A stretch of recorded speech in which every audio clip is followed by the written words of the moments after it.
സംസ്ഥാനത്ത് റേഷൻ കടകളുടെ പ്രവർത്തന സമയത്തിൽ മാറ്റം വരുത്തി. കേരളത്തിൽ ഉഷ്ണതരംഗ സാധ്യത വർദ്ധിച്ചതിനാൽ റേഷൻ കടകളുടെ പ്രവർത്തന സമയത്തിൽ ക്രമീകരണം ഏർപ്പെടുത്തിയിരിക്കുകയാണ്. രാവിലെ 8 മണി മുതൽ 11 മണി വരെയും വൈകുന്നേരം 4 മുതൽ 8 മണി വരെയുമാണ് നിയന്ത്രണം. പ്രവർത്തന സമയങ്ങൾ അങ്ങനെയാണ് മാറ്റിയിരിക്കുന്നത്. വിവരങ്ങളുമായി ശാലിനി ചേരുന്നുണ്ട്. ശാലിനി, നമുക്കറിയാം ഈ ഉഷ്ണതരംഗം അതുമൂലമുള്ള അപകടങ്ങൾ മാറ്റുന്നതിന് വേണ്ടി അല്ലെങ്കിൽ അത് കുറയ്ക്കുന്നതിന് വേണ്ടിയിട്ടോ ഒഴിവാക്കുന്നതിന് വേണ്ടിയിട്ടോ ഈ പ്രവൃത്തി സമയങ്ങളിലൊക്കെ മാറ്റം വരുത്തിയിട്ടുണ്ട്. അപ്പോൾ റേഷൻ കടകളുടെ പ്രവൃത്തി സമയത്തിലും വരുത്തിയ മാറ്റം വിവരങ്ങൾ എന്തൊക്കെയാണ്?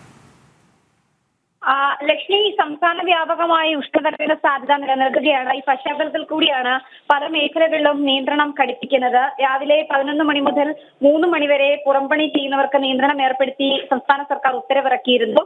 സ്കൂളുകൾക്കും കോളേജുകൾക്കും അവധി പ്രഖ്യാപിക്കുന്ന സാഹചര്യം. ഇതിന് തൊട്ട് പിന്നാലെയാണ് ഇപ്പോൾ ഉഷ്ണതരംഗ സാധ്യത വർദ്ധിച്ചതിനാൽ റേഷൻ കടകളുടെ പ്രവർത്തന സമയത്തിൽ കൂടി മാറ്റം വരുന്നത്. സമയം പുനഃക്രമീകരിച്ചിരിക്കുന്ന അത് രാവിലെ 8 മുതൽ ഉച്ചയ്ക്ക് 11 മണി വരെയും ഒപ്പം തന്നെ വൈകുന്നേരം 4 മണി മുതൽ 8 മണി വരെയും മാത്രമായിരിക്കണം കടകൾ തുറന്ന് പ്രവർത്തിക്കേണ്ടത് എന്നുള്ളതാണ് ഈ ഒരു നിർദ്ദേശത്തിൽ പറയുന്നത്. കാരണം തിരക്ക് വർദ്ധിക്കുന്ന സാഹചര്യത്തിൽ അവിടെ എത്തുന്ന ആളുകൾക്ക് ഉഷ്ണതരംഗ സാധ്യത മുന്നറിയിപ്പിന്റെ പശ്ചാത്തലത്തിൽ ഏതെങ്കിലും തരത്തിലുള്ള ആരോഗ്യ പ്രശ്നങ്ങളോ മറ്റോ ഉണ്ടാകുമോ എന്നുള്ളൊരു ആശങ്ക നിലനിൽക്കുന്നുണ്ട്. ഈ സാഹചര്യത്തിലാണ് ഭക്ഷ്യവകുപ്പ് ഇത്തരത്തിലൊരു നിയന്ത്രണം ഏർപ്പെടുത്തുന്നത്. ഒപ്പം തന്നെ അധിക സമയം നൽകാനുള്ള നിർദ്ദേശങ്ങൾ കൂടി ഈ ഘട്ടത്തിൽ പുറത്തു വരുന്നുണ്ട്. കാരണം ഓരോ മാസത്തെയും സമയബന്ധിതമായി പൂർത്തീകരിക്കേണ്ട ഒരു സാഹചര്യമുണ്ട്. പക്ഷേ ഇത്തരത്തിൽ നിയന്ത്രണം ഏർപ്പെടുത്തുമ്പോൾ ആ സമയത്തിനുള്ളിൽ പൂർണ്ണമായും എല്ലാ റേഷൻ കാർഡ് ഉടമകൾക്കും സാധനം എത്തിക്കാൻ കഴിയുമോ എന്നൊരു ആശങ്ക ഭക്ഷ്യവകുപ്പിനുണ്ട്. ഈ സാഹചര്യത്തിൽ ഒരുപക്ഷെ വരും ദിവസങ്ങളിൽ കൂടുതൽ സമയം കൂടി നീട്ടി നൽകാനുള്ള സാഹചര്യം കൂടി റേഷൻ വിതരണത്തിൽ ഉണ്ടാകാനുള്ള സാധ്യത കൂടിയുണ്ട്. എന്തായാലും